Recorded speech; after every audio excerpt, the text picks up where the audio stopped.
Dalam rekaman video amatir, tampak korban bernama Muhammad Takdir dikeroyok sekitar 7 pemuda di Dusun Bonto Kapong, Desa Tinggemai, Kecamatan Barombong, Goa, Sulawesi Selatan. Penganiayaan diduga salah sasaran karena korban dianggap geng motor. Akibatnya korban menderita memar dan lebam di sekujur tubuh. Polisi yang datang ke lokasi berhasil menangkap satu terduga pelaku dan menyita potongan kayu yang diduga digunakan untuk menganiaya. Menurut saksi, korban hanya melintas namun tiba-tiba dihadang dan diserang. Satu orang yang sudah ditangkap, sementara 6 pelaku lainnya masih diburu polisi.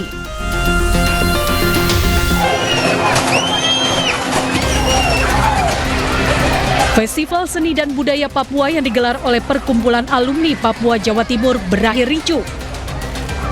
Sekelompok orang yang mengaku mahasiswa Papua tiba-tiba datang dan menghambur ke tengah acara meminta acara dihentikan. Kepanikan pun tak terhindarkan. Sejumlah peserta menangis, beberapa di antaranya pingsan ketakutan. Kericuhan bahkan meluas hingga ke area tenan dan pedagang. Berbagai upaya dilakukan oleh petugas gabungan untuk menenangkan situasi, namun gagal.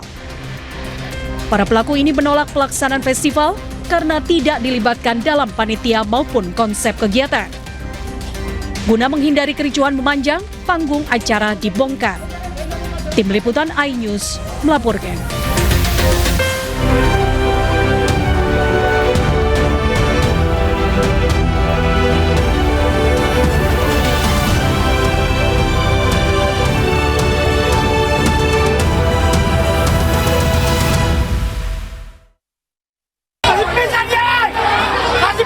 Ratusan calon penumpang kapal Pelni mengamuk gara-gara ketinggalan kapal.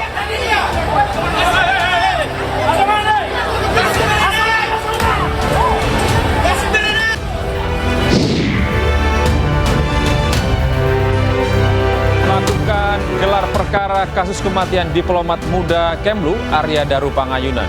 Penyelidik akan putuskan apakah kematian korban bunuh diri atau dibunuh. Yordania bekerjasama dengan Uni Emirat Arab memberikan bantuan ke Gaza dengan menjatuhkan 25 ton makanan.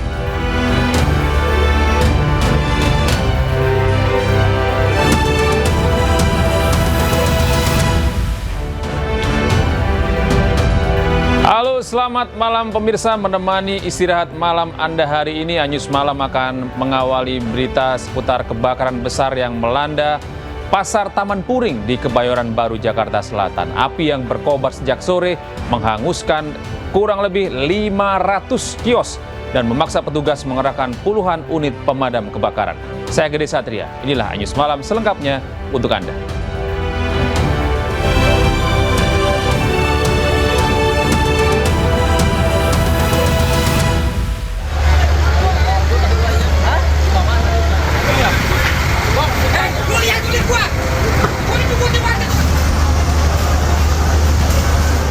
Kebakaran hebat melanda Pasar Taman Puring di Kebayoran Baru, Jakarta Selatan.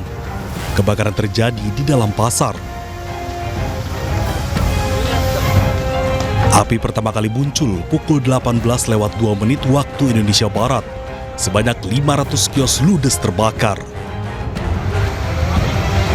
Petugas damkar kerahkan lebih dari 30 mobil pemadam kebakaran guna padamkan api.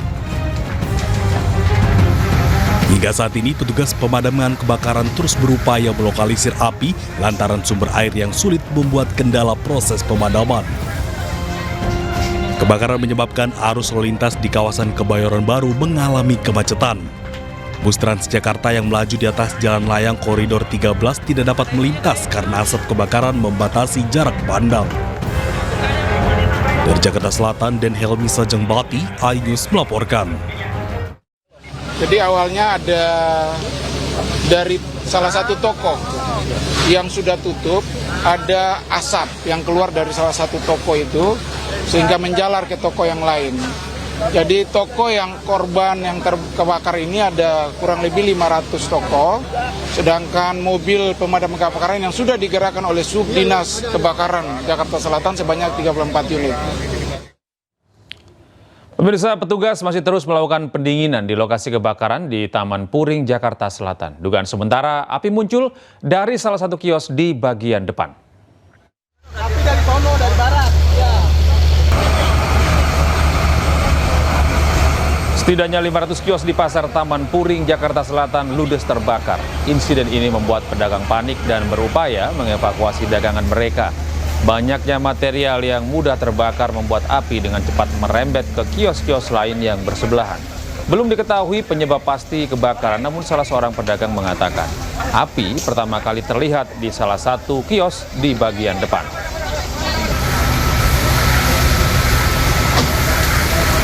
Api yang abang tahu gimana sih bang? Di depan pojok, tapi udah setengah agak gede.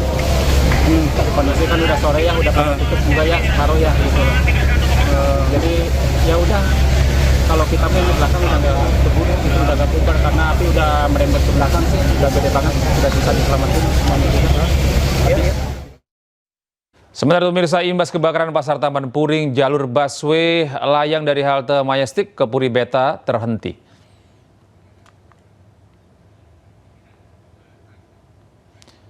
Kebakaran Pasar Taman Puring berdampak langsung terhadap layanan Transjakarta Koridor 13 yang melayani rute layang CSW Ciledug. Sejumlah penumpang tampak berjalan kaki dari halte Majestic. Mereka menyusuri jalan layang, jalur khusus Transjakarta dan mencari akses untuk turun dari jalan layang. Diperkirakan ada sekitar 10 unit bus Transjakarta yang berhenti dan tidak melanjutkan perjalanan.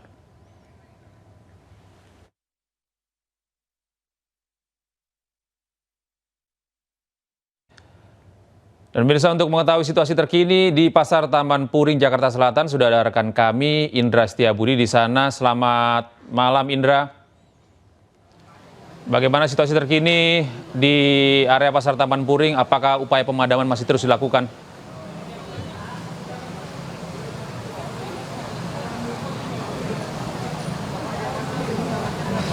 Baik, selamat malam Bude dan juga pemirsa. Dapat kami informasikan update situasi terkini akibat terjadi kebakaran hebat yang berada di Pasar Taman Puring, Jakarta Selatan. Yang pada saat ini sudah memasuki proses pendinginan, kurang lebih 3 jam lebih lamanya.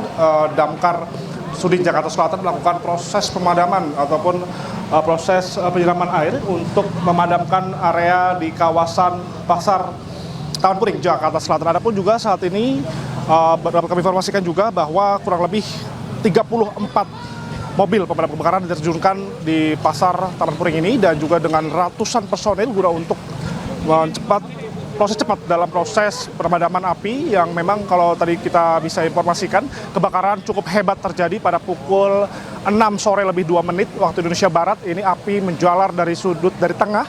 Ini diduga satu toko ini menimbulkan asap pertama kalinya dan menimbulkan api dan membakar semua di setiap titik berada di Pasar Taman Puring, Jakarta Selatan ini. Adapun juga dalam insiden kebakaran yang cukup hebat ini, gede dan juga pemirsa, setidaknya 500 kios terbakar ludes. Ini tidak tersisa dan hanya barang-barang ataupun barang-barang dagangan ini hanya sebagian kecil saja yang bisa diselamatkan oleh para pedagang yang berada di area di Pasar Puring, Jakarta Selatan ini. Adapun juga memang kondisi waktu terjadi kebakaran ini kebanyakan para pedagang ini sudah pulang, begitu mengingat jam operasional dari Pasar Taman Puring, Jakarta Selatan ini dari mulai pada pukul 6 pagi hingga pukul 5 sore hari tadi saja, sehingga memang sebagian banyak kios ini sudah tutup dan tidak para pedagang sudah pulang, begitu mengingat sudah tutup. Adapun juga tadi memang kalau kita bahas terkait pedagang ini memberitahu kami bahwa kebakaran ini sangat cepat sekali prosesnya. Kurang lebih 10 menit ini sudah langsung menyebar titik api ke berbagai titik di kawasan Pasar Taman Puring, Jakarta Selatan. Anda bisa saksikan saat ini proses pendinginan dan situasi terkini sudah mulai terpantau lumayan kondusif, namun akses jalan ini masih di area tutup, yang mana dari rumah sakit RSPP arah Pakubono masih tutup dan dari jalan Bumi ke RSPP macet total. Dan kalau busway ini masih terpantau belum melintas dikarenakan asap ini masih memungung tinggi begitu ya, sehingga ditakutkan untuk mempengaruhi penglihatan dari pengemudi. Dan kalau kita informasikan juga bahwa nantinya pihak kepolisian setelah proses pemadaman, proses pendinginan berlangsung, nanti pihak kepolisian akan melakukan olah TKP untuk mengetahui apa penyebab daripada kebakaran cukup hebat yang terjadi di kawasan Pasar Puring, Jakarta Selatan ini. Dan nantinya pihak kepolisian akan menurunkan lap 4 guna untuk mengetahui apa penyebab daripada kebakaran hebat yang terjadi pada pukul 6 sore hari tadi. Dan hingga saat ini proses pemadaman masih berlangsung dan nanti kita akan update kembali bahwa memang untuk alur sini masih ditutup lantaran memang masih banyak material daripada bangunan dari kebakaran dan juga masih banyak juga peralatan yang damkar masih berada melintang di area jalan guna untuk memastikan api benar-benar sudah padam. Demikian, Gude, kembali ke Anda. Iya, Indra, hingga saat ini apakah ada korban jiwa maupun korban luka akibat kebakaran di Pasar Taman Puring ini?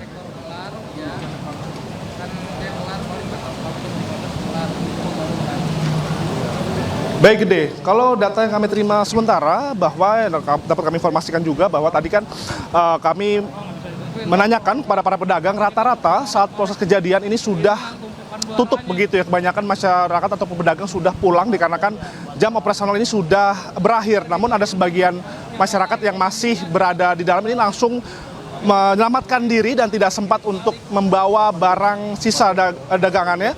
Ataupun tadi kami juga melihat ada sebagian kecil saja para pedagang bisa mengamankan sejumlah perlengkapan mobil, ada sound system maupun juga ada alat elektronik. Ini mereka juga mengeluhkan hanya sebagian kecil saja yang dapat mereka amankan. Selebihnya mereka sudah mengeluhkan semuanya sudah habis begitu, Gede. Mengingat memang api tadi sangat besar sekali dan membuat kepanikan warga di sekitar ini sangat panik. Mengingat juga dapat kami informasikan ini wilayah ini dekat dengan Polsek Kebayoran Baru dan dapat kami informasikan juga bahwa untuk menghindari hal-hal tidak diinginkan lebih lanjut, pihak kepolisian juga telah mengamankan tahanan-tahanan yang berada di Polsek Kebayoran Baru untuk menghindari hal-hal tidak diinginkan. Dan kalau terkait korban jiwa, kami belum mendapat update resmi, namun proses nantinya ketika semua sudah selesai, pendinginan akan berakhir, sudah selesai, baru pihak kepolisian akan melakukan olah TKP untuk mengetahui apa penyebab daripada kebakaran terjadi di Pasar Taman Puring, Jakarta Selatan ini. Demikian, Gede, kembali ke Anda. Ya, baik Indra, terima kasih atas informasi Anda dan kami terus menanti update terbaru terkait dengan penanganan kebakaran yang terjadi di Pasar Taman Puring, Jakarta Selatan. Jaga kondisi Anda, selamat bertugas, Indra. Kita beralih ke informasi berikutnya. Pemirsa, puluhan mahasiswa yang tergabung dalam BEM SI menggelar aksi demo di Jalan Medan Merdeka Gambir, Jakarta Pusat. Baru menggelar aksi demo, para mahasiswa sudah bersitegang dengan petugas kepolisian.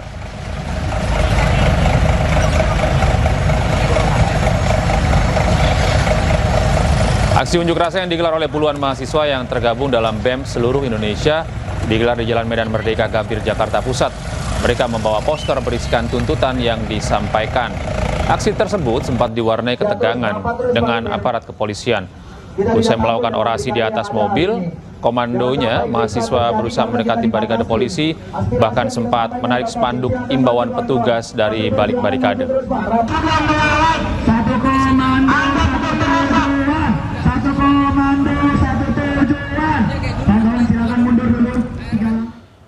Pemirsa, kepolisian berhasil menangkap komplotan pelaku pencurian kabel lampu penerangan jalan di Koja, Jakarta Utara. 5 aksi pelaku viral setelah mereka beraksi pada siang hari. Kami adakan informasinya usai jeda.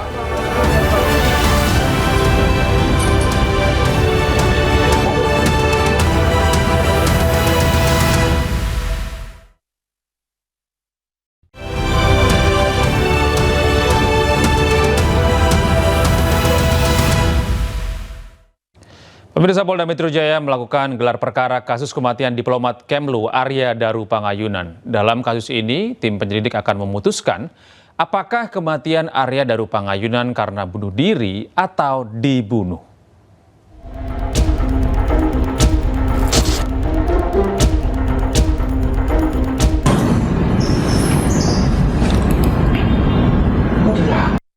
Hah?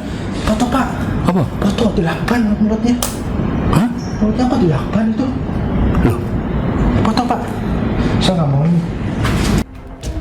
Polda Metro Jaya menyelenggarakan gelar perkara kasus kematian diplomat Kemlu Arya Daru Pangayunan yang ditemukan meninggal dunia dengan kepala terilit lakban kuning. Gelar perkara ini dilakukan guna memastikan ada tidaknya tindak pidana dalam kasus kematian Arya Daru Pangayunan.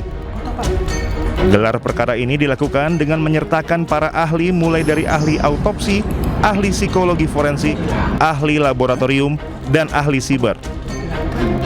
Selain ahli, juga turut dihadirkan tim pengawas eksternal dalam gelar perkara ini seperti Komnas HAM dan Kompolnas. Komisioner Kompolnas M. Hoirul Anam mengatakan dari hasil penyelidikan kali ini ada hal signifikan yang akan diungkapkan. Anam berharap dalam gelar perkara hasil penyelidikan ini sudah ada hasil autopsi yang bisa membuat terang penyebab kematian korban. Anam juga berharap pihak keluarga dapat menerima informasi secara langsung atas penyelidikan penyebab kematian korban. Dalam kasus ini, tim penyelidik Polda Metro Jaya akan memutuskan apakah kematian Arya Daru Pangayunan karena bunuh diri atau dibunuh. Gelar perkara ini dilakukan setelah 20 hari kasus tersebut ditangani kepolisian. Tim Liputan Anyus melaporkan. Ya pemirsa, 3 pekan berlalu penyebab kematian diplomat muda Arya Daru Pangayunan masih menjadi misteri. Lakban kuning yang melilit wajah yang diduga kuat menjadi penyebab kematian korban masih menjadi tanda tanya. Apakah korban bunuh diri atau ada pihak lain yang menghabisi nyawa korban?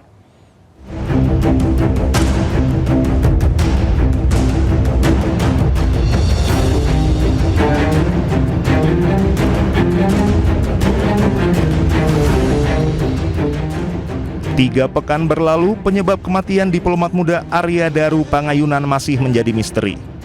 Jasad Arya Daru ditemukan di dalam kamar indekosnya di wilayah Menteng, Jakarta Pusat oleh penjaga indekosnya pada 8 Juli 2025. Setelah penemuan jasad Arya Daru, kepolisian langsung melakukan olah tempat kejadian perkara untuk mengetahui penyebab kematian Arya Daru. Dalam kasus ini, polisi telah menyita 20 rekaman CCTV di lingkungan indekos korban, tempat-tempat yang pernah dikunjungi korban, hingga tempat kerja korban. Dari CCTV yang beredar luas terlihat beberapa jam sebelum Arya Daru ditemukan meninggal, penjaga indekos mondar-mandir di depan kamar Arya Daru untuk memeriksa keberadaan Arya Daru hingga mencoba membuka jendela kamar Arya Daru untuk memastikan kondisinya. Dan terlihat penjaga indekos panik setelah melihat kondisi Arya Daru yang terbujur kaku dengan wajah terlilit lakban kuning. Hampir 3 pekan kemudian, temuan-temuan baru pun bermunculan. Salah satunya polisi menyebut pada 7 Juli 2025 sebelum ditemukan tewas, Arya Daru sempat naik ke lantai 12 atau ke atap gedung Kementerian Luar Negeri. Arya Daru diduga berada di atas gedung kurang lebih selama 1,5 jam, yakni pada pukul 21.43 hingga 23.09 waktu Indonesia Barat. Arya Daru juga membawa tas gendong dan tas belanja saat naik ke rooftop. Namun saat turun, Arya Daru tidak terlihat membawa kedua tas tersebut. Selain aktivitas Arya Daru sebelum ditemukan tewas, polisi juga mengungkap kondisi Arya Daru ketika ditemukan. Wajahnya tertutup plastik, kemudian terlilit lakban warna kuning di atas tempat tidurnya dengan tubuh tertutup selimut. Korban ditemukan dalam kondisi wajah tertutup plastik, kemudian terlilit lakban berwarna kuning di tempat tidurnya, kemudian tertutup selimut. Korban di atas tempat tidurnya ditemukan dengan menggunakan kaos dan celana pendek. Hingga kini, pihak kepolisian masih mendalami kasus tersebut. Polisi juga telah memeriksa 15 saksi dari lingkungan indekos, keluarga, rekan, dan juga pihak-pihak yang terakhir berkomunikasi dengan korban. Polisi juga menggandeng sejumlah ahli untuk mendalami kasus kematian Arya Daru Pangayunan. Tim Liputan Anyus melaporkan. Sementara itu, Komisi Kepolisian Nasional atau Kompolnas menyatakan bahwa penyebab kematian diplomat muda Arya Daru Pangayunan sudah diketahui oleh polisi. Rencananya polisi akan mengeluarkan keterangan resmi esok hari. Kemarin kita bilang proses ini semakin terang peristiwanya, hari ini ketambahan semakin jelas penyebab kematiannya. Artinya menguatkan hasil penyelidikan sebelumnya? Ya, sebagai satu rangkaian proses yang dilakukan, proses hari ini dengan adanya hasil otopsi tadi, itu semakin jelas penyebab kematiannya. Kalau kemarin peristiwanya terang, penyebab kematiannya belum, karena hasil otopsinya belum. Nah, saat ini kemarin peristiwanya sudah terang, dan tadi semakin terang, ya, habis itu penyebab kematiannya juga semakin udah jelas gitu. Tinggal diumumin aja sama Polda Metro. Kesimpulannya biar diumumkan oleh Polda Metro Jaya sebagai institusi yang memang bertanggung jawab terkait peristiwa ini dalam konteks penegakan hukumnya. Tinggal diumumin aja ya kesimpulannya. Sepanjang yang kami ikutin tadi, harusnya memang tinggal diumumkan karena tidak ada celah yang signifikan gitu ya. Misalnya begini, HP ya, soal HP sampai sekarang memang HP-nya belum ditemukan. Tapi apakah itu membuat penyebab kematiannya tidak terungkap? Penyebab kematiannya terungkap dengan pendekatan otopsi. Apakah latar belakangnya tidak terang dengan tidak ditemukannya HP? Terang karena ada rekam jejak digital yang lain. Sementara itu Polda Metro Jaya pemirsa meningkatkan status kasus tudingan ijazah palsu Joko Widodo ke tahap penyidikan. Hari ini 2 orang aktivis dan salah satu YouTuber dipanggil untuk diperiksa di Polda Metro Jaya.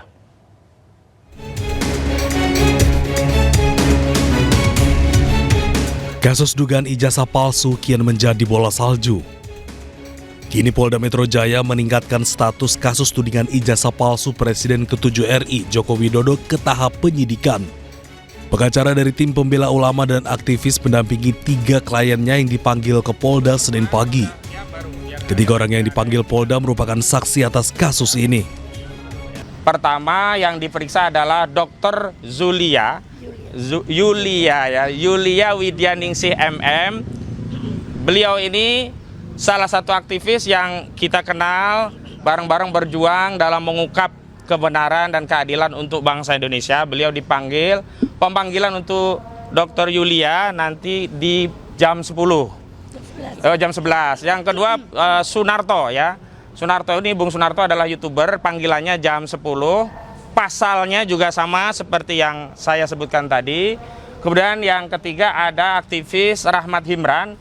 Nah, nanti agak siang ya, jam 1, tapi nanti kami akan koordinasikan apakah bisa diperiksa lebih awal. Yang jelas kami semua hadir memenuhi panggilan dari penyidik Polda Metro Jaya sebagai wujud daripada ketaatan warga negara pada hukum. Subdit Keamanan Negara Direktorat Reserse Kriminal Umum Polda Metro Jaya saat ini menangani 6 laporan atas kasus yang sama, termasuk laporan yang dibuat oleh Jokowi. Sementara 5 laporan lainnya terbagi 2, yaitu 3 laporan sudah ditemukan dugaan peristiwa pidana hingga naik ke tahap penyidikan. Kemudian 2 laporan lainnya sudah dicabut dan pelapor tidak memenuhi undangan klarifikasi.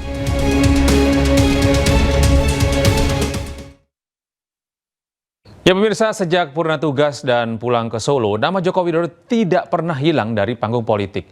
Walaupun sempat berujar akan pulang ke Solo sebagai rakyat biasa, faktanya Jokowi tidak pernah berhenti menebar pengaruh politiknya.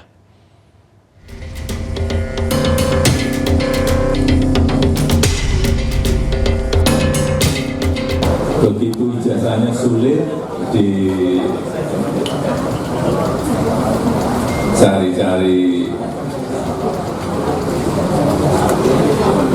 salahnya, belok ke skripsi. Skripsinya juga palsu. Ijazah palsu, skripsi palsu, hingga kuliah kerja nyata fiktif. Cerita itulah yang disampaikan Jokowi saat reuni bersama teman-teman kuliahnya. Walaupun disampaikan dengan nada santai, tapi Presiden ke-7 itu tampak terganggu.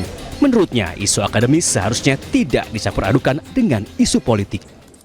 Tapi ya itulah, sekali lagi ini politik bukan urusan asli dan tidak asli. Sejak dugaan ijazah palsu dibongkar Roy Suryo CS Desember 2024 lalu, drama ijazah palsu Jokowi seakan tidak berkesudahan. Presiden kelima RI Megawati Soekarno Putri bahkan pernah menyinggungnya. Lah kok susah amat ya? Kan kalau ada ijazah ya udah aja dong. Kasih aja, ini ijazah saya. Gitu loh. Walaupun banyak pihak meminta Jokowi menunjukkan ijazah asli, namun pihak Jokowi tidak pernah menggubrisnya. Karena masih banyak orang kan yang bilang tunjukkan dong, tunjukkan. Masih khususnya pihak sana mengatakan tunjukkan bahwa nanti di persidangan akan ditunjukkan. Jadi tinggal tunggu aja tanggal mainnya. Pandangan lain disampaikan pengamat politik Imade Supriyatna. Menurutnya Jokowi sengaja menggunakan isu ijazah palsu untuk menjaga eksistensinya. Akhirnya itu jadi artis dan setelah purna tugas, nama Joko Widodo memang tidak pernah redup. Ia masih sibuk menebar pengaruh politiknya. Walaupun sempat berujar akan pulang ke Solo sebagai rakyat biasa, namun faktanya Jokowi tidak benar-benar pulang ke Solo sebagai rakyat biasa. Balik ke Solo jadi rakyat biasa. Tim Liputan iNews melaporkan. Kita beralih ke informasi lain pemirsa. Masyarakat Anti Korupsi Indonesia atau MAKI menyebut Riza Khalid berada di Malaysia. Menurut MAKI, tersangka dugaan korupsi tata kelola minyak mentah itu bahkan sudah 4 tahun menikah dengan kerabat Sultan Malaysia.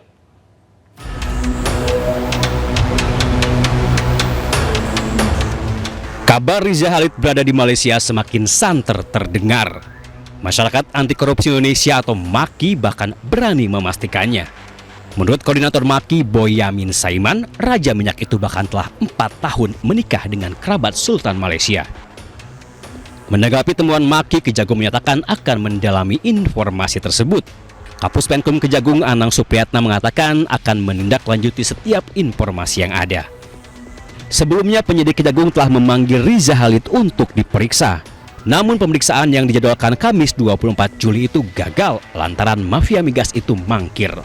Selain kerap tersangkut kasus korupsi kelas kakap, Riza Khalid juga dikenal licin. Menurut peneliti dari Pusat Kajian Anti Korupsi Zainur Rohman, penyidik Kejagung seharusnya segera menerbitkan red notice untuk memulangkan sang Raja Minyak itu. Caranya adalah dengan menerbitkan red notice. Ini penting agar para tersangka ini nantinya dapat dipulangkan ke Indonesia melalui prosedur ekstradisi. Bersama 17 orang lainnya, Riza Khalid ditetapkan sebagai tersangka dalam dugaan kasus tata kelola minyak mentah dan produk kilang di PT Pertamina. Akibat perbuatan jahat mereka, negara dirugikan hingga 285 triliun. Tim Liputan iNews melaporkan. Perdana Menteri Malaysia Anwar Ibrahim tiba di Indonesia melalui landasan udara Halim Perdana Kusuma Jakarta. Anwar akan bertemu dengan Presiden Republik Indonesia Prabowo Subianto dalam rangka konsultasi tahunan ke-13 Indonesia dan Malaysia.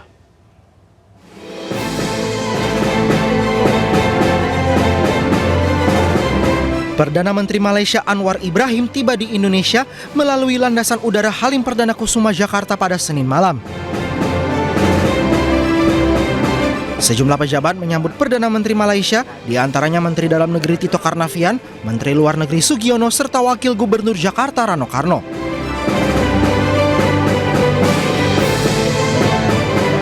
Anwar Ibrahim datang ke Indonesia untuk bertemu dengan Presiden Republik Indonesia Prabowo Subianto dalam rangka konsultasi tahunan ke-13 Indonesia-Malaysia.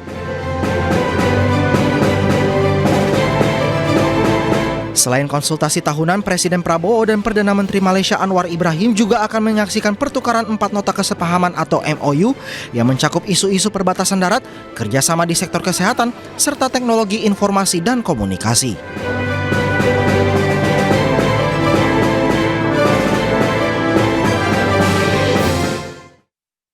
Puluhan kios yang berada di Pasar Taman Puring, Jakarta Selatan ludes terbakar. Akibat kebakaran sebanyak 500 kios lapak pedagang terbakar. Kami hadirkan informasinya sesaat lagi.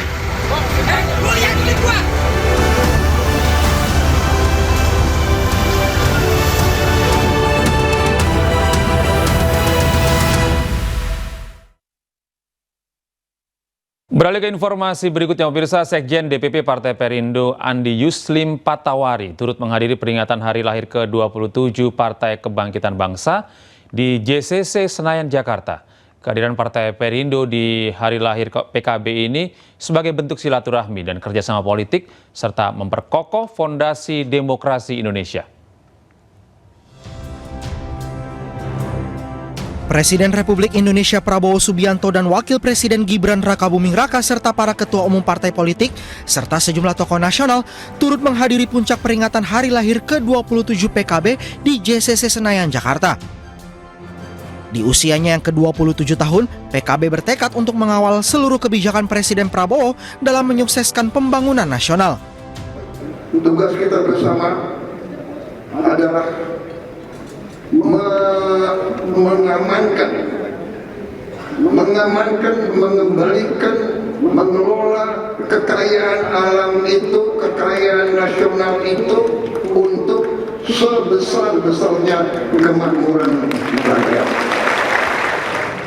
Berkomitmen untuk terus bekerja bagi kepentingan rakyat banyak, berkomitmen dan akan sungguh-sungguh menjalankan roda perjuangan politik demokrasi ini menghasilkan yang lebih produktif.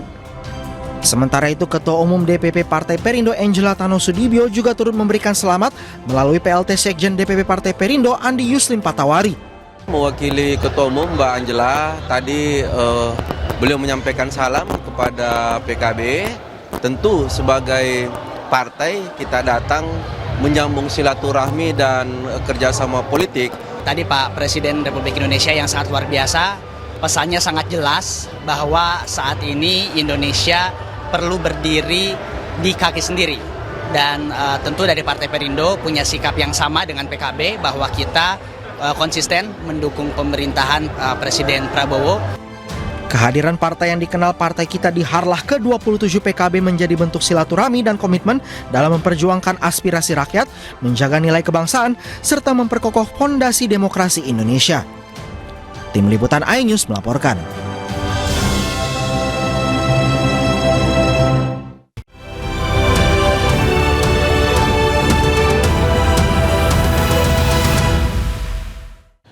Pemirsa, 6 bulan terakhir, para pengungsi di Gaza kesulitan untuk mendapatkan bahan makanan hingga menderita kelaparan akut.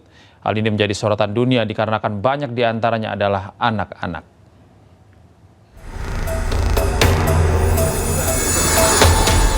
Tak sedikit anak-anak menjadi korban kebiadaban tentara Zionis Israel yang memblokade jalur bantuan. 6 bulan terakhir, masyarakat Palestina di tempat pengungsian menderita kelaparan. Salah satu anak yang meninggal karena kelaparan akut adalah Abdul Salam. Ibu dari Abdul pun menyatakan kekecewaannya kepada dunia. كيف كانت وكيف صارت التحويلة بنستنى فيها على الفاضي مش لا حياة لمن تنادي نستنى تطلع تتعالج والآن قاعدين نستنى فيها تطلع من المشرحة يعني والله يعني بوجه لكل الدول العربية الإسلامية كل إنسان له ضمير حي إنه يشوف باقي الأطفال اللي ضلت. بنتي ماتت الحمد لله ومن قائمة الكثار اللي ماتوا سكرية لكن طلع على البقية يعني بنتي توفت الحمد لله الله يرحمها. Banyak anak-anak yang baru lahir langsung menderita kelaparan. Hal ini disebabkan orang tua mereka yang juga menderita kelaparan tidak bisa memproduksi ASI yang cukup. Alhasil, anak-anak pun harus mendapatkan asupan susu formula. Namun, semua itu tidak pernah mereka dapatkan, baik untuk orang tua maupun untuk anak-anak di Gaza.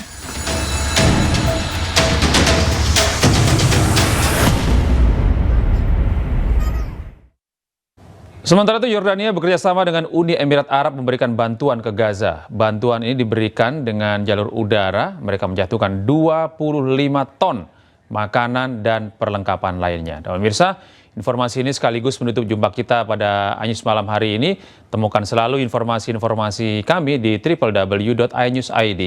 Dan cuplikan tayang berita iNews juga dapat Anda saksikan di kanal YouTube @official iNews. Mewakili kerabat kerja yang bertugas, saya Gede Satria pamit undur diri. Terima kasih atas kebersamaan Anda. Tetap sehat, tetap semangat, selamat beristirahat, dan sampai jumpa.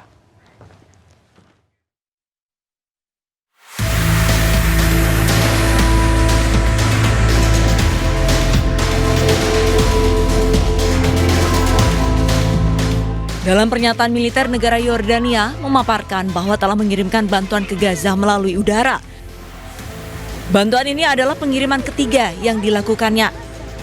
Bekerja sama dengan Uni Emirat Arab, Yordania mengirimkan 25 ton bantuan.